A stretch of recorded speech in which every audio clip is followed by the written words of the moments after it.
Hello friends, मैं Akbar sir. आज हम लोग बिहार बोर्ड के 12वीं कक्षा के इंग्लिश बुक जिसका नाम है रेनबो पार्ट 2 का पहला lesson Indian civilization and culture के ऑब्जेक्टिव्स को जानेंगे।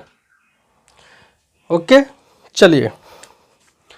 आज का पाठ है इंडियन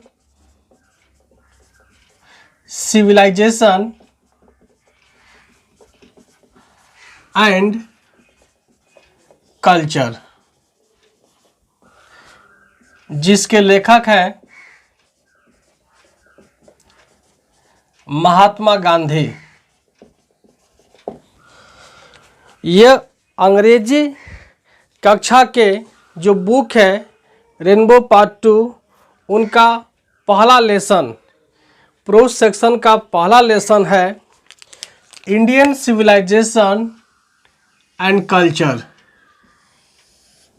जिसका हिंदी अर्थ होता है भारतीय सभ्यता एवं संस्कृति।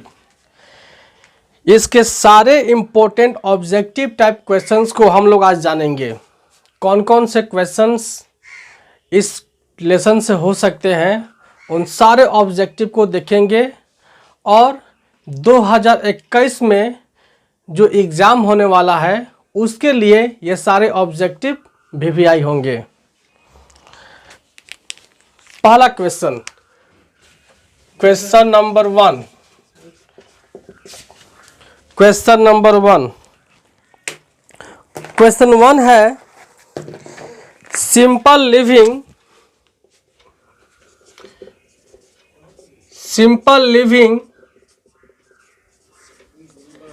And high thinking.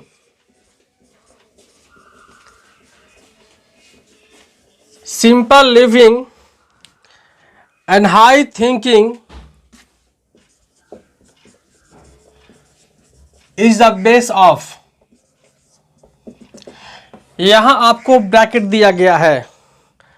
आपसे यह पूछा जा रहा है कि जो स्टेटमेंट है, जो लाइन है simple living and high thinking, जिसका अर्थ होता है सादा जीवन एवं उच्च विचार, यह लाइन किस कंट्री का सभ्यता है? तो आपका जवाब होगा इंडियन सिविलाइजेशन। क्या होगा? इंडियन सिविलाइजेशन, यह आपका आंसर होगा। जैसा कि आप देख सकते हैं कि भारतीय सभ्यता जो है इसका जो बेस है वो क्या है? Simple living and high thinking. मतलब इस तरह के लोग जो हैं हमारे इंडिया कंट्री में होते हैं। समझे? अगर आपको इंडियन सिविलाइजेशन के अलावे अगर दे दे वेस्टर्न सिविलाइजेशन या किसी और कंट्री का नाम दे दे तो आप उसको गलत मानिएगा। ठीक है? यहाँ पर जो करेक्ट आंसर होगा वह होगा इंडियन सिविलाइजेशन। अब चलते हैं क्वेश्चन नंबर 2 पर। क्वेश्चन 2, ये 1 था, अब चलते हैं 2 पर। क्वेश्चन 2 है Gandhi ji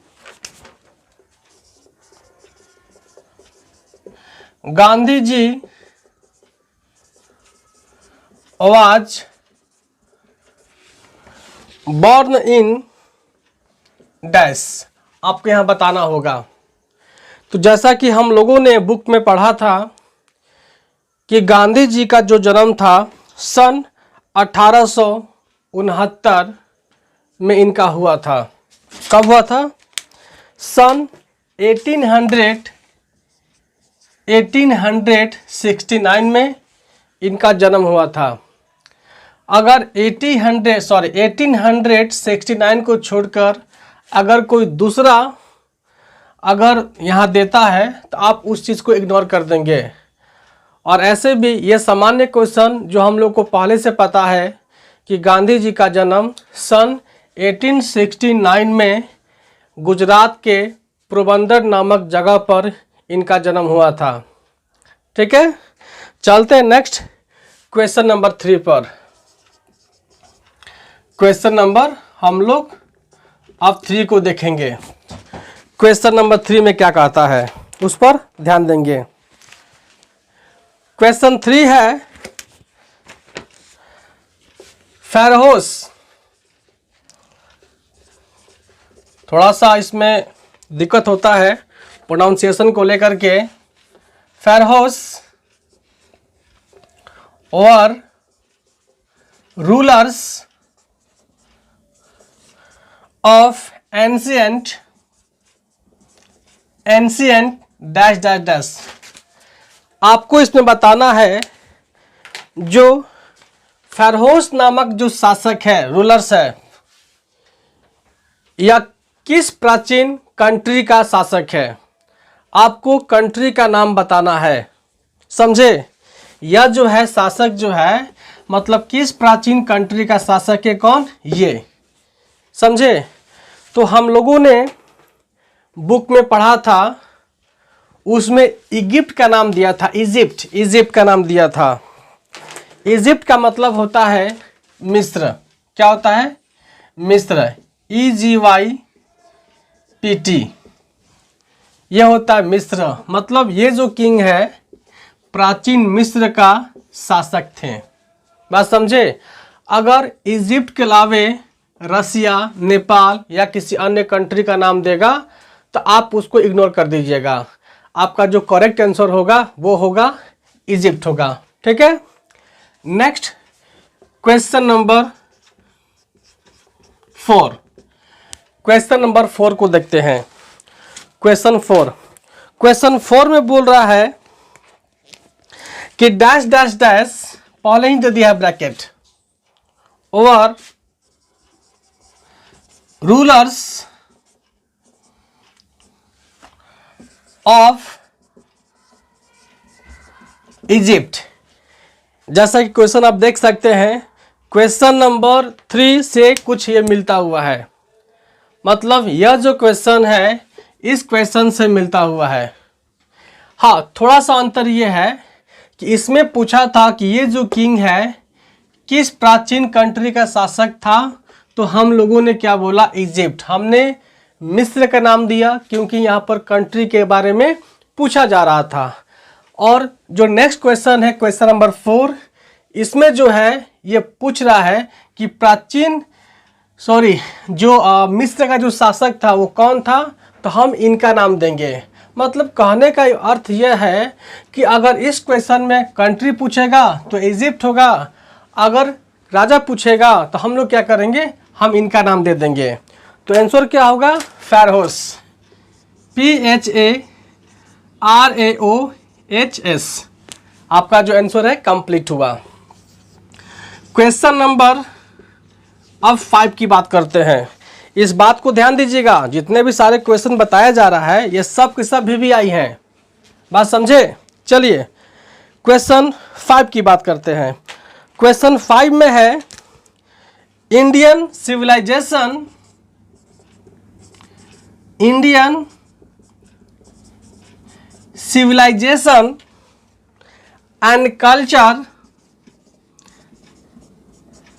and culture is dash dash dash. मतलब भारतीय सभ्यता एवं सांस्कृतिक जो क्वेश्चन दिया गया है यह है क्या, यह एक स्टोरी है या फिर स्पीच है या फिर निबंध है या फिर कुछ और। तो आपको यह बताना होगा बुक के माध्यम से। जिन लोगों ने इस चैप्टर को पढ़ा होगा उन्हें स्पष्ट मालूम होगा कि यह कोई कहानी नहीं है और ना ही इनका स्पीच है, यह जो है इनका एसे है। तो राइट आंसर होगा इसका एन एसे फुल स्टॉप। अब चलते हैं हम लोग, अगला क्वेश्चन है आपका नंबर 6। क्वेश्चन नंबर 6 पर बात करते हैं हम लोग। गिवन, स्पेलिंग होगा उसका GI, capital G, GIBBON gibbon is associated with dash dash dash, मतलब डैश। ठीक है, आपको यह बताना है जो गिबन जो है किस कंट्री से जुड़ी हुई है, मतलब किसके साथ शामिल है, समझे।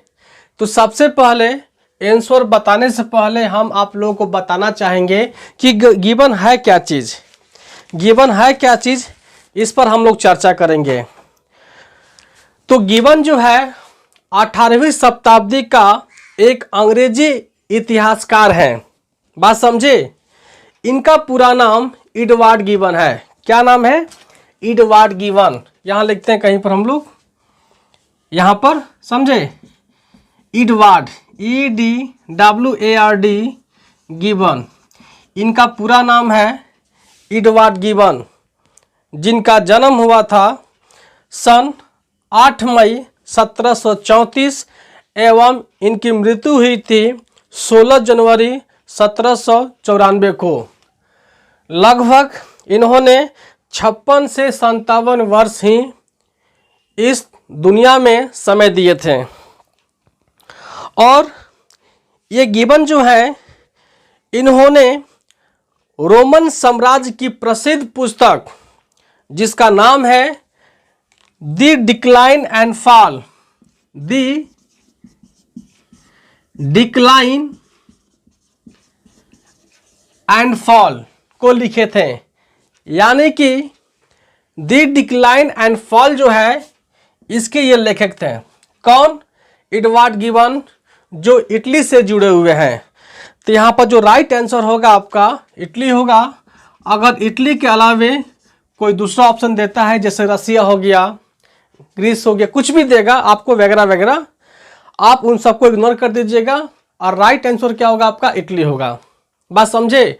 गिबन के बारे में जो हमने भी जिक्र किया, शायद आप देखिएगा बुक में भी तो उतने अच्छे से जिक्र नहीं किया होगा, समझे ना। आप देख सकते हैं, अगर आपको लगता है कि हमने इनके बारे में थोड़ा सा ही बोला है तो थोड़ा ही सही, लेकिन उतना भी बुक्स में डिटेल्स आपको नहीं मिलेगा। ना इनका जन्म दिया है, ना इनका मृत्यु दिया है, ये क्या थे, कुछ नहीं दिया है बुक में। ठीक है, चलिए आगे चलते हैं। नेक्स्ट अगला क्वेश्चंस के लिए इसको हम इरेज करते हैं। सबसे पहले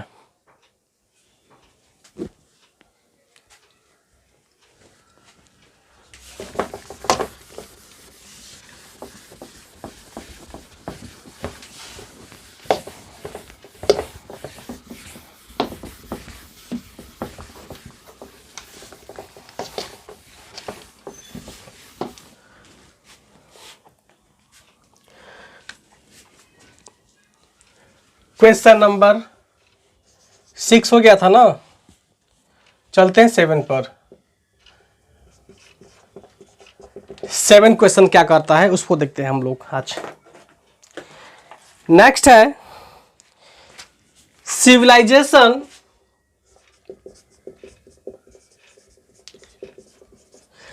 civilization is the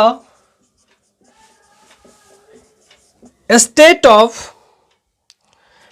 development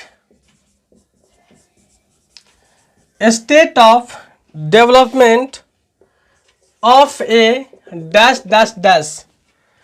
आपको बताना है कि जो सभ्यता जो है, सभ्यता वह किसके विकास की स्थिति है, मतलब सभ्यता किसके लिए बनाया गया है। तो आप सबको पता है कि जो भी सिविलाइजेशन होते हैं वो हर कंट्री के होते हैं, यानी कि ये जो है अपने अपने राष्ट्र के अपनी अपनी सभ्यता होती है, और ये किसी पशु पक्षी के लिए नहीं होता है, बल्कि लोगों के लिए होता है, उस राष्ट्र के लिए होता है। आप जिस कंट्री में रहेंगे उस कंट्री का जो सिविलाइजेशन होगा उसको आपको खुद बे खुद आपको ऑब्जर्व हो जाएगा। बात समझे। तो यहाँ पर अगर किसी एनिमल बर्ड के नेम दिया होता है तो उस पर जिक्र नहीं करना है, आप यहाँ भरेंगे पीपुल को। आपका जो राइट आंसर होगा यहाँ पर क्या होगा? पीपुल। अब चलते हैं क्वेश्चन नंबर 7 पर। क्वेश्चन नंबर 7 तो हो गया है, 8 पर चलते हैं हम लोग। क्वेश्चन 7 जो है हो चुका है। क्वेश्चन 8 है, आवर फॉर फादर्स को हम बता दें, इसका मतलब होता है पूर्वज। जैसे हमारे बाप दादा हो गए ना, तो इस चीज़ को हम लोग बोलते हैं पूर्वज बोलते हैं।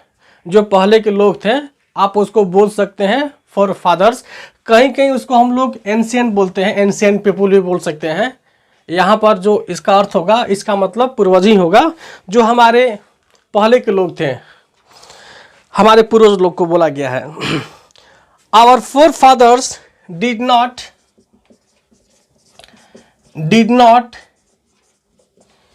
Invent machinery because dash dash dash. आपको बताना है कि जो हमारे पूर्वज लोग जो थे, उन्होंने मशीनरी मतलब वस्तु सामग्री, जैसे हर कंट्री में अपने अपने चीज़ों का खोज करते हैं।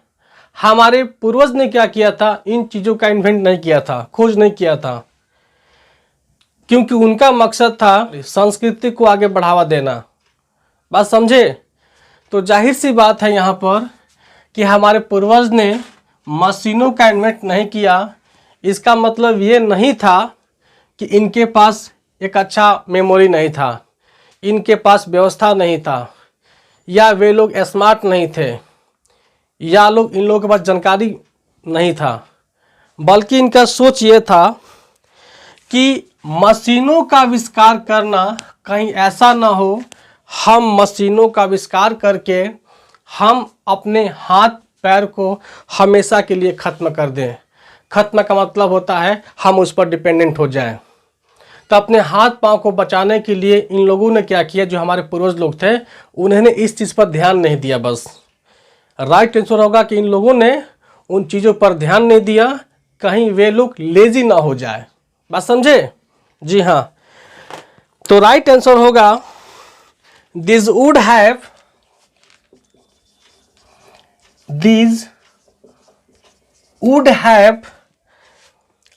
made us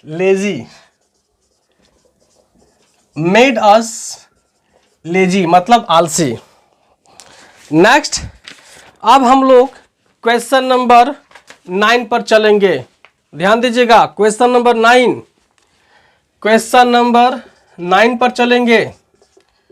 question number 9, question 9 में बोल रहा है कि Indian glory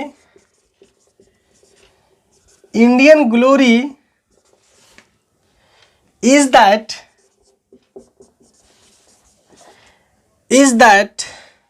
it is dash dash dash।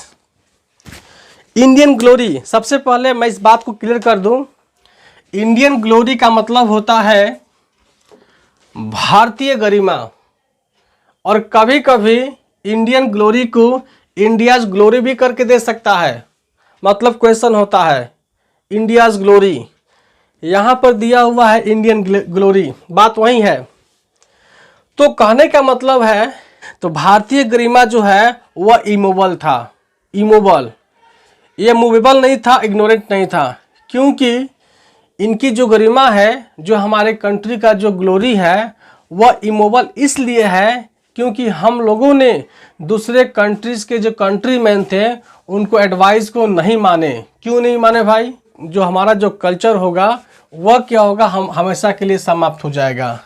तो हम लोगों ने क्या किया, अपने कल्चर्स को बचाने के लिए, अपने संस्कृति को बचाने के लिए हम लोगों ने क्या किया, ताकि जो हमारी गरिमा है उसको हम लोग इमूवेबल करेंगे। किसी भी कंट्री के जो कंट्री मैन होंगे उनकी बातों को नहीं सुनेंगे, और इस विषय से हम लोग क्या थे, काफ़ी इमूवेबल थे। इमूवेबल मतलब टच से मस हम लोग नहीं हुए। समझे? भारतीय गरिमा क्या है, ये इमूवेबल है। बात समझे? नेक्स्ट क्वेश्चन नंबर 10 की बात करते हैं। क्वेश्चन 10 में है dash dash dash is known as the father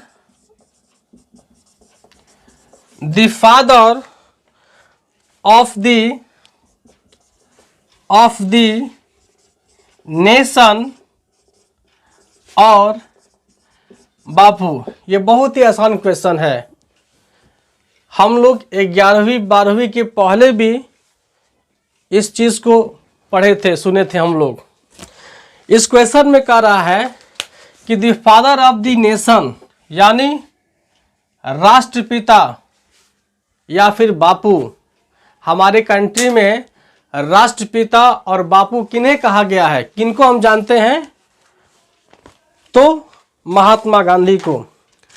तो यहां पर क्या होगा आंसर? महात्मा गांधी। इसको ध्यान दीजिएगा।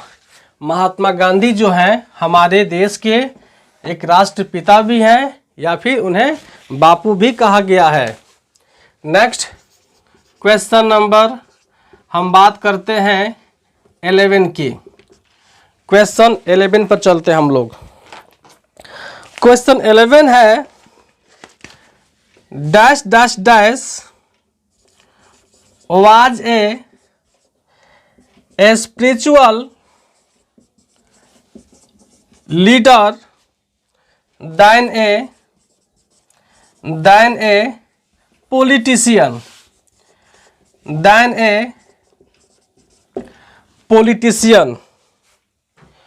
यहाँ पर जो ऑप्शन होगा महात्मा गांधी।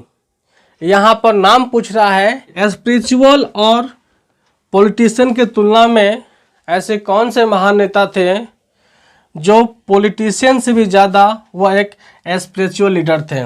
इसका मतलब होता है आध्यात्मिक नेता। आध्यात्मिक नेता में और पॉलिटिशियन में बहुत का अंतर होता है।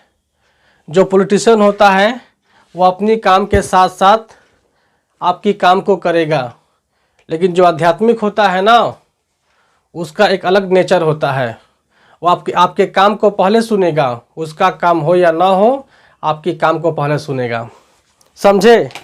तो यहाँ पर नाम पूछ रहा है कौन थे, तो आप बोलिएगा महात्मा गांधी। यहाँ पर बता सकते हैं Mahatma Gandhi.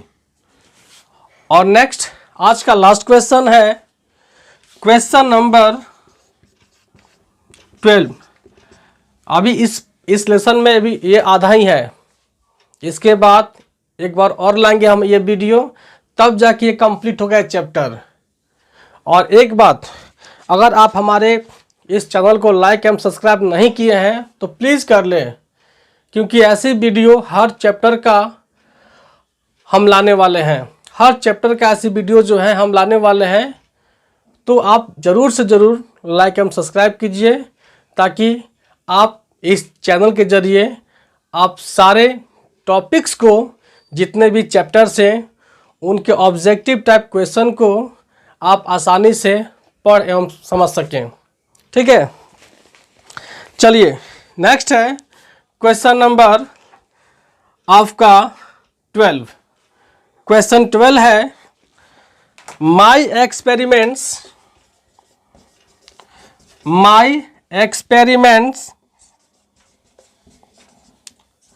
with truth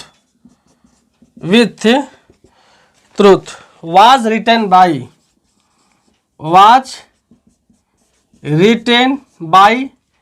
dot यानी कि डैश है, ब्रैकेट है।